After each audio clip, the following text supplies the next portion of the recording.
Hi, and welcome to The Next Horizon, a podcast where we talk about metaverse and how it is shaping the world around us. We are inviting industry stalwarts to understand their perspective on metaverse and the opportunities and challenges that they foresee as this technology now becomes mainstream.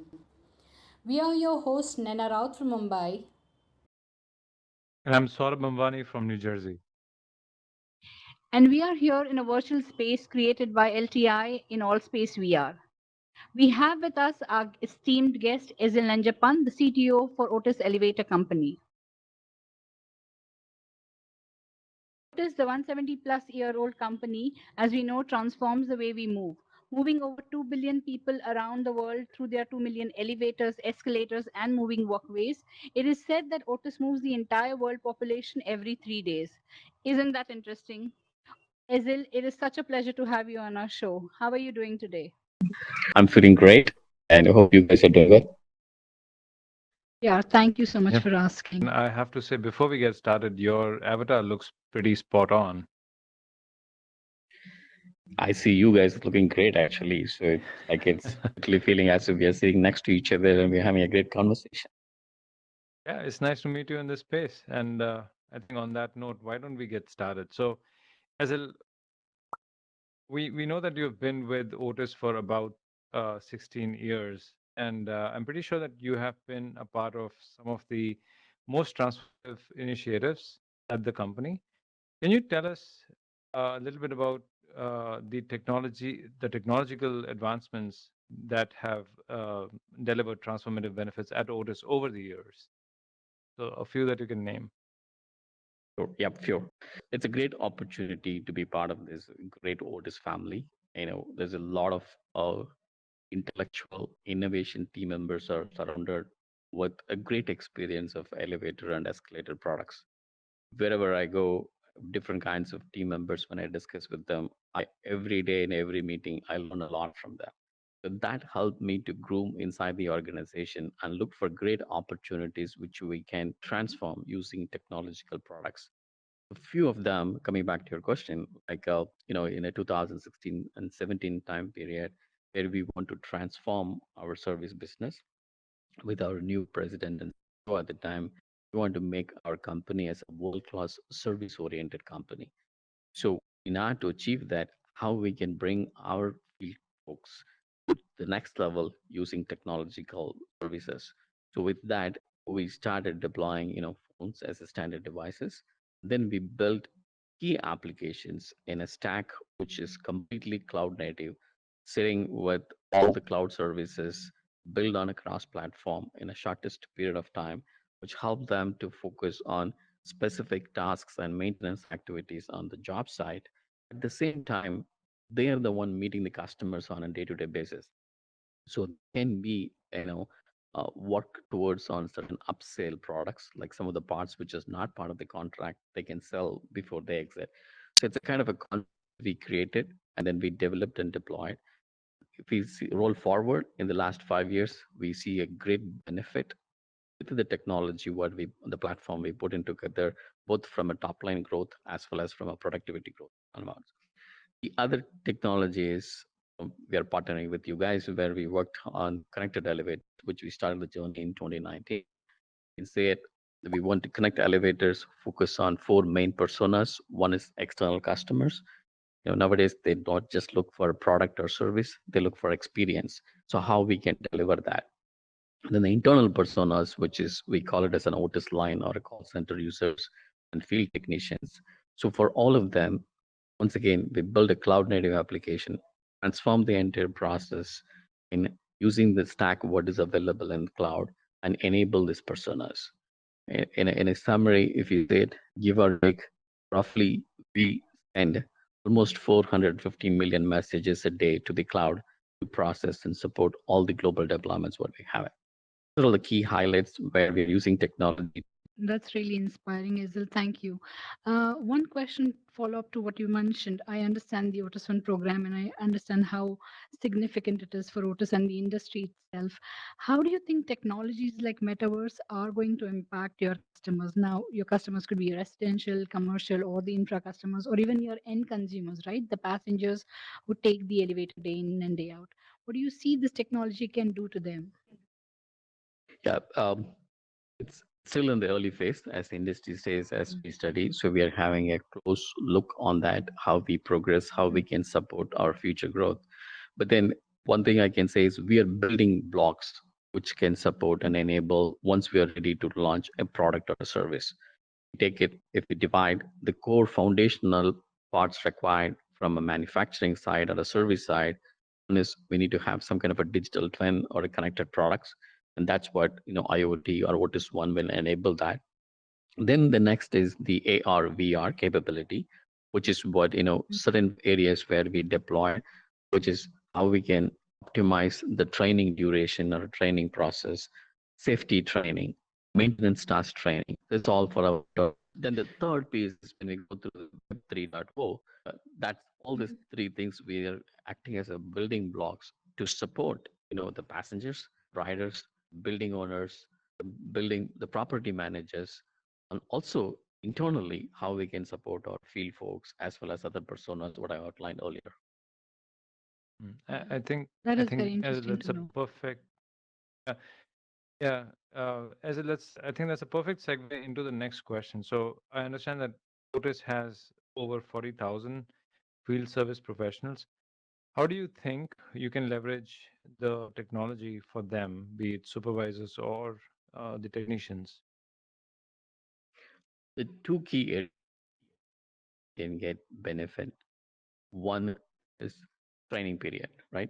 All our field force or upcoming technicians, when they get into the training phase, where they need to go through the training process. Most of the time today is face-to-face training. With the COVID, we have a remote training using, virtual meetings and other things. So here in this area where I see a great opportunity, leveraging this technology where we can simulate the actual hoist way of an elevator, actual pit of the elevator. And then when you perform certain tasks on the top of the car, which is top of the elevator, what are all the safety procedures I need to take care of it and how it works, all these things, we can bring that into reality in front of them. So like instead of going through the slides, instead of listening from experts and trainers, we can simulate the scenario. Okay, if I run the elevator in an inspection mode with 2 meters per second, how the performance is going to look like, the vibration or noise is going to look like. On safety side, where I need to step in, where I should not step in. And have I had the harness cable? Have I had the hard hat? All, if I do not have it, it will simulate an incident. So as you know, if you read, you remember 3 or 4 times if you read over and over again. Whereas if you see within 2 times, you can remember that incident. And then if Yeah. it stores in your brain, it stays for a long period of time. So this technology from the training side, we can optimize the training duration. At the same time, we can simulate the environment in front of them. That's a key area where we want to enable it. Sure. Yeah. It's absolutely hearty to hear how you think about the service professionals and what you want to do for them from a safety perspective. Coming to office workers, right? I think working from home has become a norm for most industries today. And we understand Otis has also indefinitely looked at that as a perspective for their employees.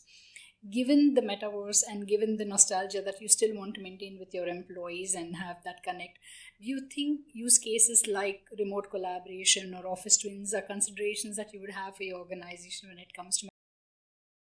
It for sure it'll be part of our future roadmap. I know we need to see how it's going to scale up, the usability, and then the training and change management for our office workers. So I'd like to start with my team to to understand how it works, what are the things we can optimize it. Because as you know, if you see the industry and the survey, what I've seen in the public forum and other things, is there is a learning curve, and it's going to take some time to get the learning curve. Having an early adapter within my team will understand how the technology works, what the impacts are. Then we want to start with a small group of my team members to have this kind of team discussions like what we're having now. It's really interesting. Yeah, I like to try, and then learn from there. Then start socializing internally and expand that to the other discussions and other meetings. Yeah. absolutely. Sounds fascinating. So I have a follow-up question on that, Ezhil. So, do you think there's a lot of um, uh, we have a long way to go before the mainstream adoption of these devices that we are wearing? I know we have come a long way, and there have been significant improvements. But is there a longer curve to that? This is, I'm talking about 3 years before, when we tried AR, VR. If you see the time it's taken from the adoption, it was a little longer, but then the curve is getting shorter and shorter. So when we talk about metaverse and being adapted in various personas and use case, I think maybe in a 2+ or 3+ years, it'll be in market in certain use cases in certain segments. Then, as you know, all other technology from a standard phone to a smartphone, and then the penetration of smartphone to up to LTE or 6G, that adoption curve is shorter and shorter. Just using that as a reference here, I feel that this adoption also gets shorter. Maybe in 2+ years or 3+ years, you can start seeing in various personas and various areas being adapted, being used, and it'll help accelerate in other So, industries as staying well. with devices and interfaces, I know we spoke about videos and how VR-based um, training can be more effective as compared to the more traditional formats. Do you see applicability of augmented reality-based solutions, for example, remote assistance, where you don't really have to have a person on site and you can do this remotely? Absolutely. What are your views If on we that? Yes, absolutely. If you see it, when you go to the job site, trying to troubleshoot a problem today with the bot services, the applications or the apps what we build, it help our field technicians like a guided maintenance, guided services. So it walk through the steps, and then follow the steps, and then we collect the feedback whether the steps followed by the technician helped in resolving the problem or not resolving the problem. Then we start creating a model based on that to further optimize our result sets what we provide to the technicians. Now with the AR, VR, with the remote assistance, like with the, if I don't know this product or if it's a new product available, when there is a shutdown or a callback, with the help of remote assistance, it'll help the experts to walk through the steps, then the steps followed by the technician in the job site. It brings two things for us, right? One, the first time fix rate, which is the duration taken based on the incident, how quick we can fix it. And then two is the customer stickiness. When the problem is there, we arrive, we fix the problem, and it's not they're making a visit to do it. So that is going to be a very powerful one from a remote assistance point of view. And that's an area where we want to explore further as well. Yeah, that's quite interesting. I can certainly see the applicability to your line of work. Um, so, generally speaking, how long do you think it would take metaverse to mature and scale and kind of reach mass adoption? Based on what I see in the market, in the forum, I think it's going to take 2 to 3+ years to be adapted in certain use cases, certain industries, certain personas. Then I see like another 2 years, so 3 to 5 years, where you can see start mass adoption and mass deployment and mass usage. So I see on a horizon of 3 years to step into it, and then within 5 years you'll start seeing the adoption. Yeah, that was insightful, Ezhil. So, um, well, we are at the early stages of metaverse, and this space continues to evolve rapidly. For companies like Otis, who have been at the forefront of innovation, we firmly believe that metaverse presents abundant opportunities to deliver transformative benefits for their field services, our professionals, customers, and passengers alike. And on that note, we can wrap up this podcast. Ezhil, it was great to have you on The Next Horizon, and we can't wait to see what Otis does next in this space. Thank you so much. Thank you for giving me an opportunity and being part of the first podcast. And I wish you all the best. I'm sure we'll discuss more about that. Thank you so much Ezhil. for your time, Ezhil. Thank you. Have a good day.